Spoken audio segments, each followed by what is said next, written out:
Hello, and welcome to A Bottle and Three Questions with myself, Mike Best, and Nelson Parry. So today we're drinking the 2023 Salt River with the man himself, Duncan Savage from Savage Wines, and we're going to hand over to Nelson with question one.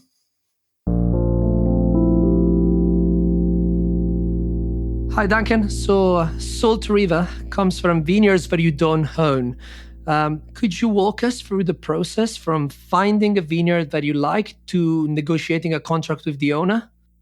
Yeah, well, firstly, boys, Mike Nelson, thank you for having me. It's really good to do these kind of things, and it's always super cool for us. You know, I'm sitting here in good old I don't want to say sunny South Africa because we're going into winter and it's pretty sunny. But it's weather's always good here. But it's super cool, you know, when we do these kind of things and you get to see who's drinking the wines around the world and you get a bit of an idea. You know, we travel so much, but it's so cool to see where the wines are being served. You know, how all the different restaurants around the world and the different people that are looking at the wines. It's amazing. So just to give you an idea. So the question obviously was grapes, Nelson? Yeah, it's like literally the whole process from finding the vineyard to negotiating the contract with the owner. So South Africa is a little more complicated than what people understand a lot of the time, I think. So what we've had in the last couple of years is obviously this resurgence of growers. We went from that old school estate mentality. You know, you had to have this fancy, massive, long driveway and this big fancy winery and all of that. And these days the dynamic has changed a lot. I mean, it's you know, we've got the scenario now where all these guys, you can buy grapes, you can rent cellar space. We're not governed by as many strict rules as what Europe is governed by. But what we do have a challenge with is that I can't just go like you can go in Spain or Italy. I don't quite know how it works in Italy, but I know obviously in France and Spain, you can literally go and buy a vineyard. If you've got enough cash and you want to buy that vineyard, you can buy it. I used to use the example of you can go buy a vineyard in Burgundy, but we all know no one can afford that anyway, so it doesn't really matter. But the thing is that, you know, with the vineyards in South Africa, we've got a thing. There was an act in 1970, Act 70 of 1970, and what that did was it set out to do a good thing. It set out to protect agricultural land. So what they deemed at the time to be a sustainable agricultural entity is how they apportioned a lot of the farms. So Act 70 of 1970 is very much still in effect, and we can't change that. You know, we can maybe with lots of money and lots of lawyers, but there's many people have tried it. I mean, I was actually surfing with Eben Sadi this morning. Eben's done a bit of work on it. We've got a whole lot of applications with the Department of Agriculture now. It's very difficult. So we're trying to get these guys to understand that the model of the estate that's happened in South Africa for so many years, where guys want to have this, like I say, the driveway, the vineyard, the fancy house, all that kind of stuff. You don't need it. I don't want to build another structure on the land we're leasing. I just want to own vineyards. You know, that's like our thing. So the way we're doing it at the moment is, and this is now on the Savage front. So Salt River, we're buying fruit because it's still quite a new product in our range, and then or new wine in our range, did I say? And then the Savage range, that we're a lot more solidified with the growers we've worked with. So there we've got long-term arrangements. So we've got anything between 10 and 30-year lease arrangements on those properties. So we started in the beginning just buying the fruit and making the wine. And it was easy for us because the barrier to entry was quite small. And now we're at a point where you guys know the deal. I mean, we exist in a world of variables. Everything we do, from the climate through the season, you know, soil health, all that kind of stuff, we can control it to a point, but most of it's variable. Whereas the one thing you can do is we want to, you know, in the winery, there's a few things you can control, but there's still a lot of variables. But the thing is, in the vineyards, we want to control every single thing we can. And if you leave something up to other people, they're not going to do it to the way you want to do it. We have a specific way we do it. So with all the Savage wines, the range of smaller production wines, we farming all of those vineyards ourselves, or at least should I say 85% of them. And we do everything from pruning to all the canopy management. You know, everything that needs to be done, we're focusing on in those parcels. Salt River is a little bit different because we've only been making Salt River for a couple of years now. So we're trying to get to the point where we can understand all the blocks we're working with. We've established that what we want to do is we want to work in Stellenbosch. And I think that a lot of people I worked at Cape Point for a long time years ago. We were sort of maritime, you know, cooler sites. everyone at the time was looking for these cool Sauvignon sites because they wanted to try and, a lot of Sauvignon, you guys know the deal. It's tried to emulate Kiwi Sauvignon for years and years and years. And there's so much of that on the market. With Salt River, we're not trying to do that. So basically, the vineyards we went to look for was everything the textbook said do, we went the opposite. So instead of finding southerly slopes in cool areas, we went to Stellenbosch and we went to the northerly slopes where generally guys are planting Cabernet Franc, things like that, where the idea was to not have any form of greenness, but also try and break away from that very thialy style, that very poppy, upfront, aromatic style. So most of the vineyards are on granite as well, so at least 60% is on granite. There's a little bit of shale, but most of it's on granite. And it's also sites that we can get. We know they're really good sites, and it's slightly bigger parcels that we can grow the wine, because Salt River started pretty small. And it was just going to the UK. And it was, you know Damon obviously very well. Damo for years was on my case. Come on, Duncan, we need a Sauvignon that's accessible at price point, and we can get it by the glass in restaurants. And I was always like, we're not doing it. And then eventually we gave in and we did it. And I'm so stoked we did, because the wines just come along, beautifully. Like the way we're working in terms of warmer slopes, very oxidative handling of the juice, all that kind of thing is kind of like by default given us this quite saline mineral style, which obviously kind of like fits the name. So that's the thing is looking for parcels that are not overly vigorous, that have, I like the granite influence. I like the fact that we can, we've got high solar radiation sites. We're breaking a lot of the canopy open. We're getting ripe yellow fruit coming into the winery, and then we're just processing it very basically from there.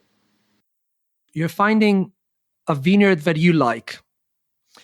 And then what happens? So how do you contact the owner? How do you stipulate a contract? What the contract includes?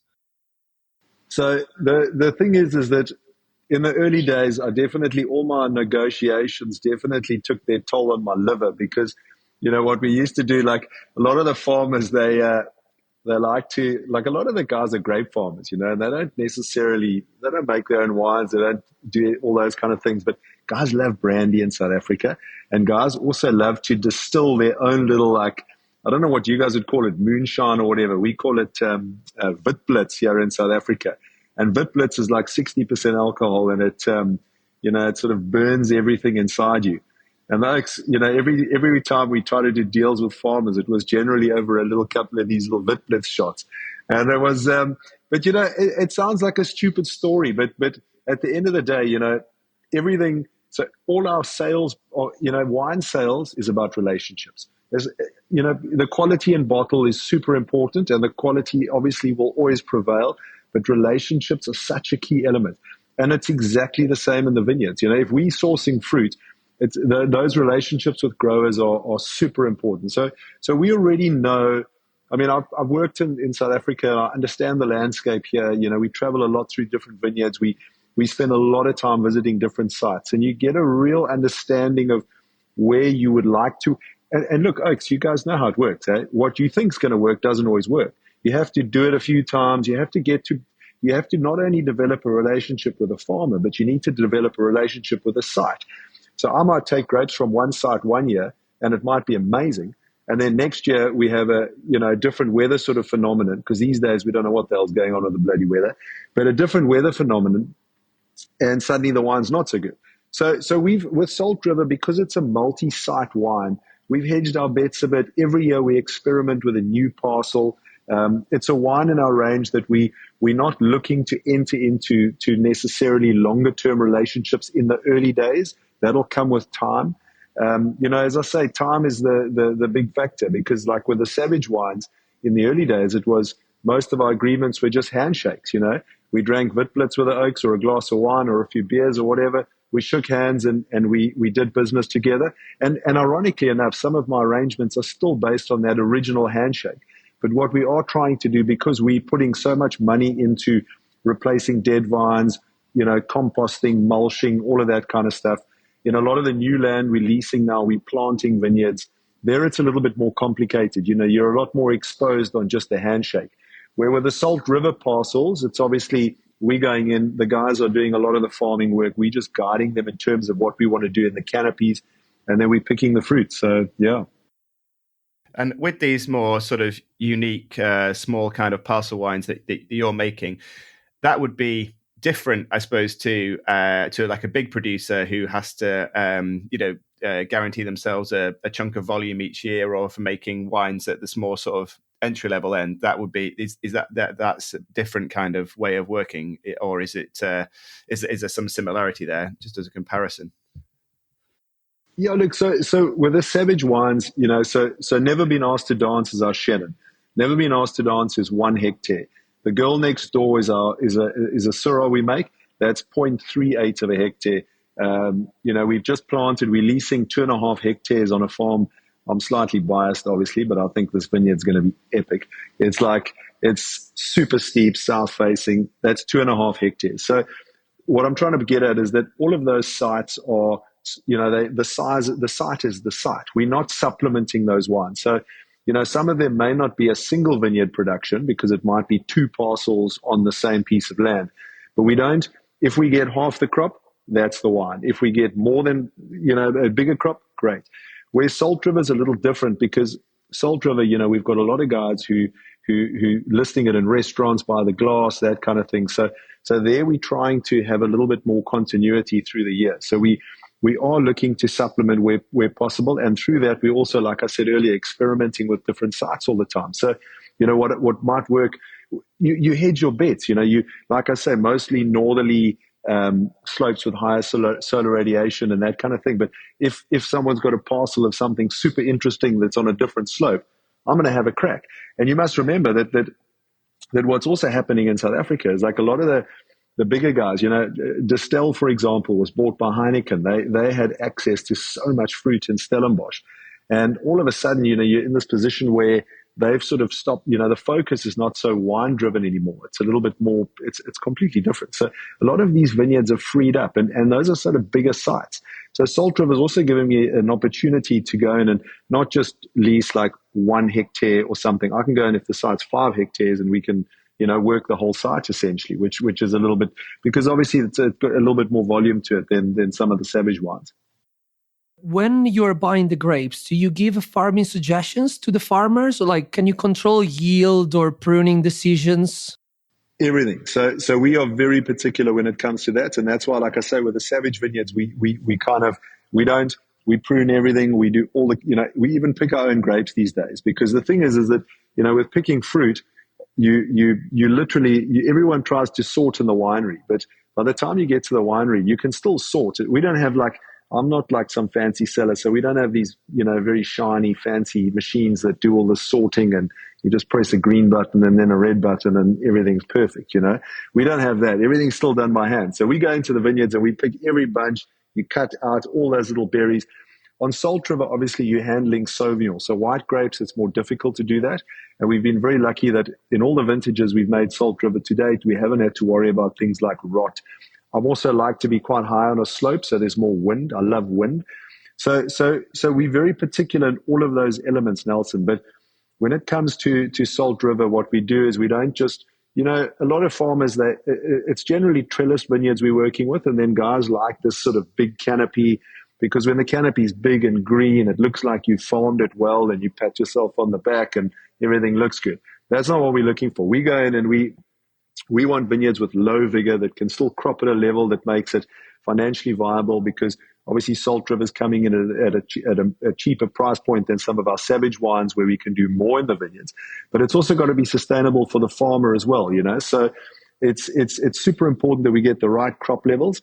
But we go in and we break leaves. So most guys, when they see our vineyards for Salt River, they shit themselves completely. I don't know if I can say that. Sorry, they get a little bit stressed out, because we strip all the leaves completely. So the fruit hangs from both sides completely exposed. So a lot of people with Sauvignon over the years spend a lot of time trying to protect the fruit, that you don't get sunburn and you don't lose all those styles. We are trying to burn away those styles. We don't want them. We want, a wine that's got a little bit of restraint to it, that, we can, with the tool, like using a bit of reduction in the winemaking process, we can accentuate the salinity. And I think that salinity is such an important factor because, like when I was at Cape Point, we had a natural salinity because we had this wind coming off the ocean. So there was a physical salt deposit. I don't have that in these vineyards that I'm working with now. So we rely a little bit on sort of winemaking technique, and then ensuring that a wine is not too fruit driven, because if it's too fruit driven, then obviously that's the overriding factor that people are exposed to. So yeah, but to answer your question, we manipulate everything is farmed according to a style of wine. We don't try and fix anything in the winery. We try and keep it as simple as possible in the winery. We do all the work in the vineyard.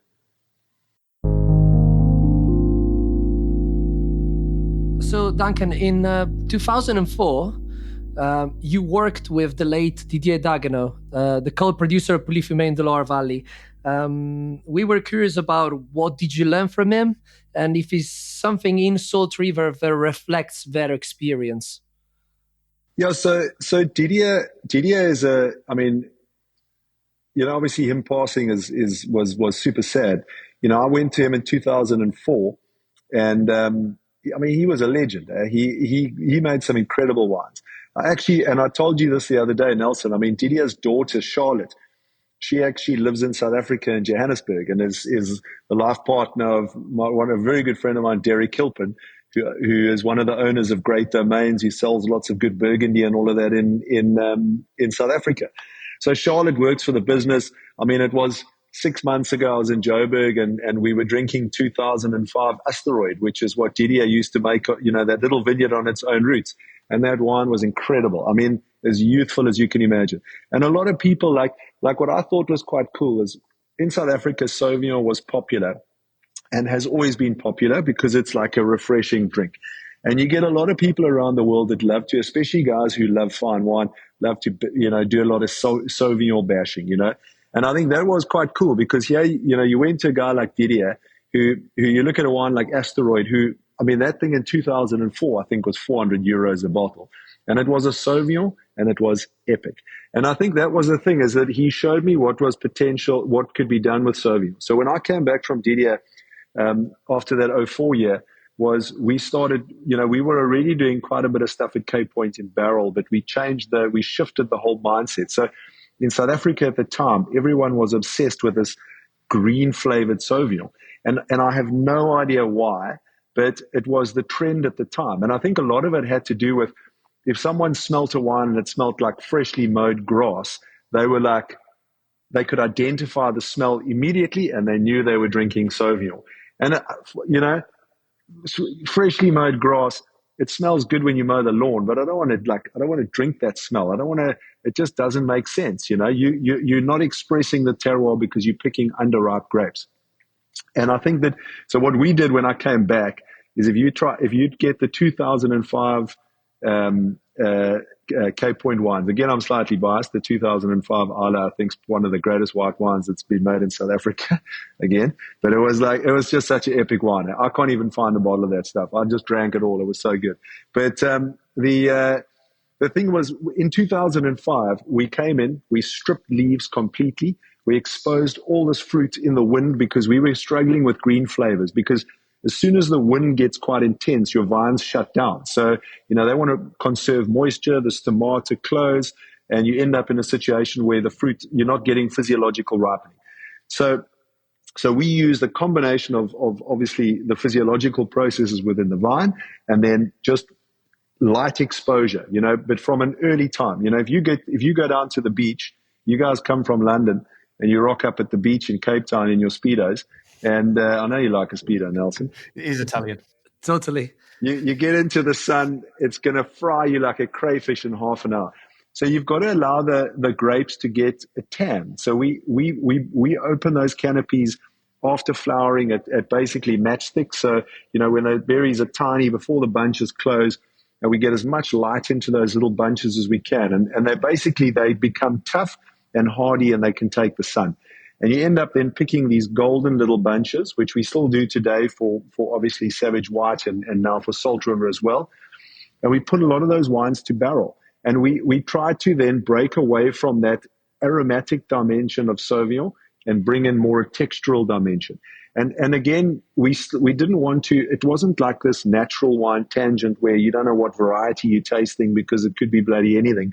It was, we still wanted it to be, have that typical, it's still Sauvignon. It still smells like a Sauvignon and tastes like a Sauvignon, but not the confected, sort of style. So that was the thinking at the time. And it was quite funny is those 2005s at Cape Point, we had such resistance in the market here in South Africa. The guys didn't want to buy the wines because they were linear, they were austere. There was not a hint of green in those wines. I mean, they were some of the most beautiful wines we'd made. And because I was working for someone at the time, it wasn't my business. I had to play to the market a little bit, So if you taste the Cape Points, you'll see '05 was, as good as Sauvignon from South Africa gets, I believe. And then '06 and '07 were slightly more herbal because we had to sort of wean people off the green. It sounds crazy, but you've got to run a business as well. And then come '08, we went more floral. And then from '09, we went full power of sort of extract, just getting as much of that greenness as we possibly could out of the grapes.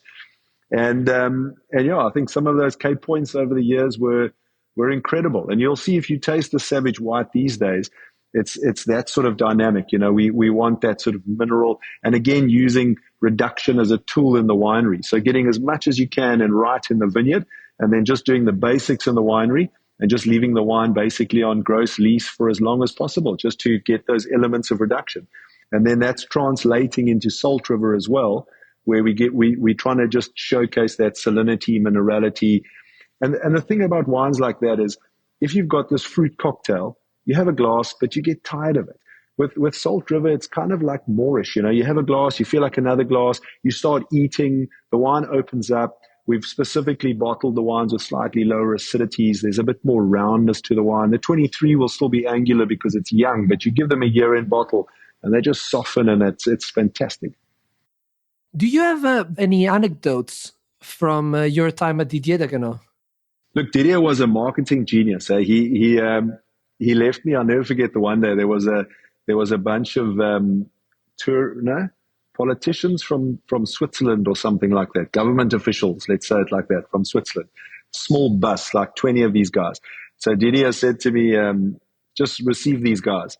And I was like, I can't speak French. So he says, you'll be all right. So I went, he drives off. I'm standing here. This bus arrives. And I'm like, this random South African dude in Pui standing next to the bus. He's like, so like, what the hell's going on here? Bonjour. Yeah, bonjour. And that's where it stopped, like, so, oui, that's done. And fortunately, the oaks from Switzerland or wherever, I think it was Swiss guys, they can all speak English.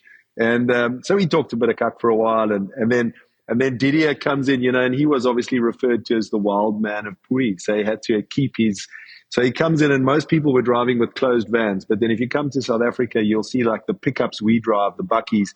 He had one of those. And he came around the corner and did like a handbrake turn, and this sort of cloud of dust. And then sort of Didier just emerges from this bucky. I promise you, those oaks all were taking their credit cards out. They were like, how much wine can we buy, basically? And he was good like that. And look, Didier was by no means, I didn't go there and have a holiday. He was a tough oak. I mean, he was driven. He knew what he wanted. And he also pissed off a lot of people in that neck of the woods because he was quite particular in what he wanted to achieve. But it's quite cool. I've gotten to know a lot of guys in the area. There's a guy, Antoine Gouffier. I don't know if you've crossed paths with Antoine. He used to live in South Africa for a while. Such a legend, become such a good mate of mine. And we've gotten to know a few of those guys. And it's quite a link, because I think that depending on the style you make, I've always preferred that Loire style of Sauvignon relative to what the Kiwi style is. And you can't knock the Kiwi stuff. The Kiwi stuff is incredible, the guys, what they've achieved, the aromatics, but it's very difficult for us to achieve that. I think that, in terms of getting a little bit more restraint and minerality to the wine is super cool, and we must embrace that because it's what our climate is good with.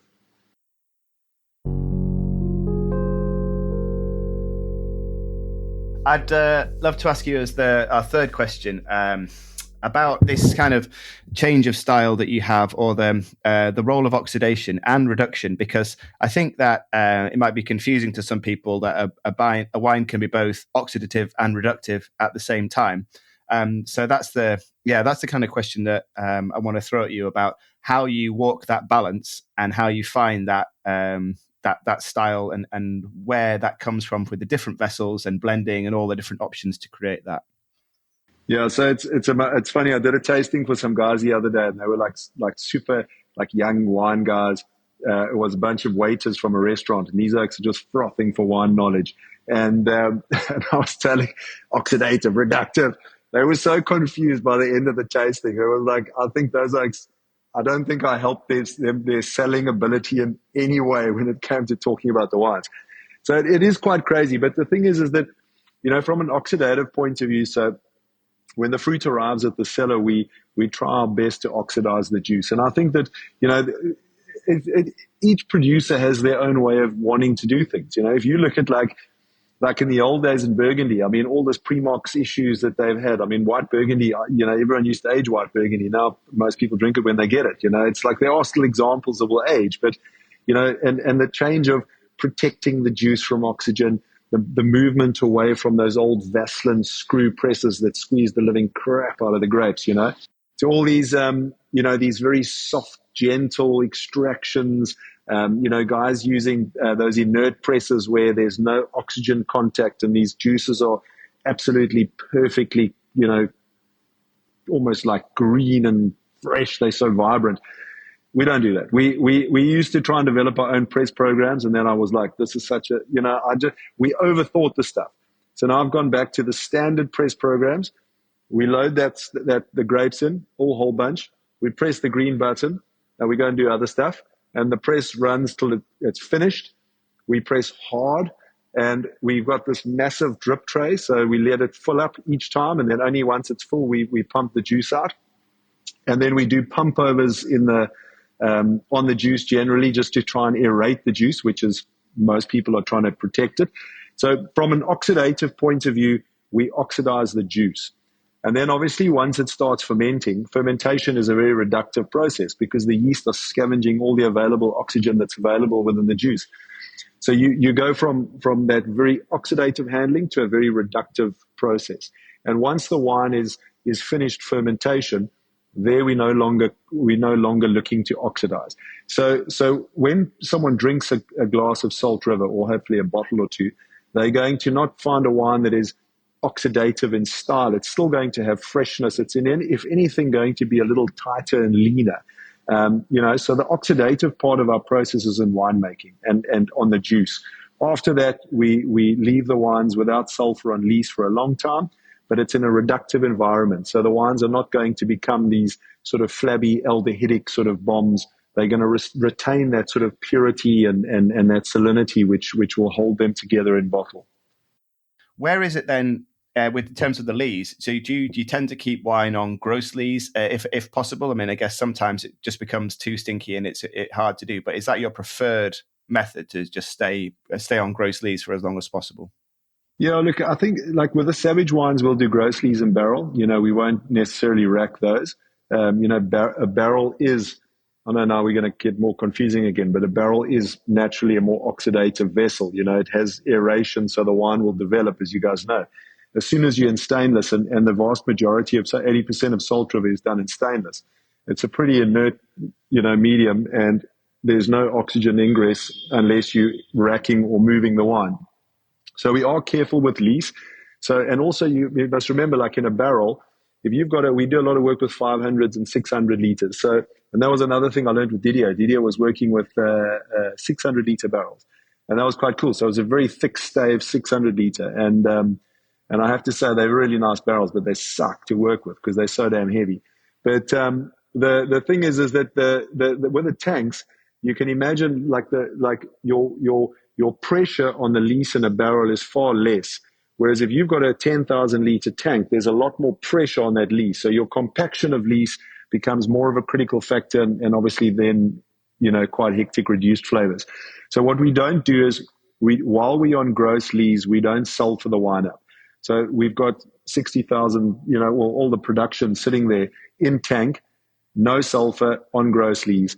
And that sulfuring only when we rack to fine lees will we do a sulfur addition on those wines, because we are very careful of that. So it's just a function of tasting regularly and just trying to understand the dynamic of the wine and how it's evolving on that lees. Just to go back to one thing that caught my attention when you were talking about the vineyard, with exposing the fruit, with having warmer site viticulture, where does the freshness come from? Because there's obviously no lack of freshness in this wine, but you're trying to balance this riper style in some sense with these kind of smoky elements, but it's also zingy, fresh, clearly a wine that will age well. So where does that come from in that balance? Look, so the thing in South Africa is obviously we have a lot of sun. Ripening grapes is generally not a problem unless there's leaf roll virus or something like that. So our challenge is generally always acidity, but one of the varieties that I think offers, from that point of view, from an acidity point of view, one of the varieties that's fantastic is Sauvignon. Sauvignon has a naturally high acidity. So if you look at like what we do with Savage White, for example, so it's based on the Bordeaux model. And if you look at a lot of what the Bordeaux are doing, there's a lot of wines that are, maybe 50% semi or slightly more than that. I know Vergelegen used to favor with their Vergelegen White a more semi-driven wine. I specifically do, a little bit more Sauvignon driven because we get more acidity, we get more freshness. So the wines may seem slightly angular when they're young, but when you give them a bit of time or you pair them with food, because that's the reality of wine. I mean, when you sit down and taste it, it might seem, the tannins might seem aggressive, the acidity might seem angular, whatever. As soon as you start eating, that wine changes completely. So we with Sauvignon, we have a natural acidity that we work with.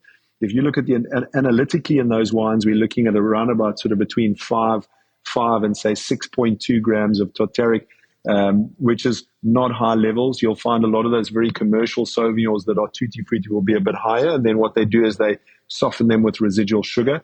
When you taste the Salt River in the early days, it might have a feeling of being slightly austere in terms of acidity because we bottle them as dry as we can get them. We don't want residual sugar because it kind of it's like putting makeup on it. It sort of detracts from what actually the wine looks like in many ways. But a useful tool in other instances, if that makes sense.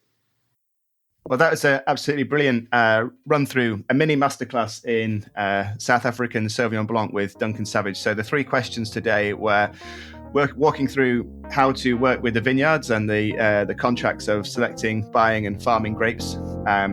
We reflected on Duncan's experiences with the late Didier Dagueneau and how that has influenced his winemaking style through his history at Cape Point. And part 3 was the question about balancing oxidation and reduction to make this kind of specific style. So we hope you like it. We hope you listened along and enjoyed a bottle of Salt River. And if you didn't, I hope you're tempted to go out and buy one.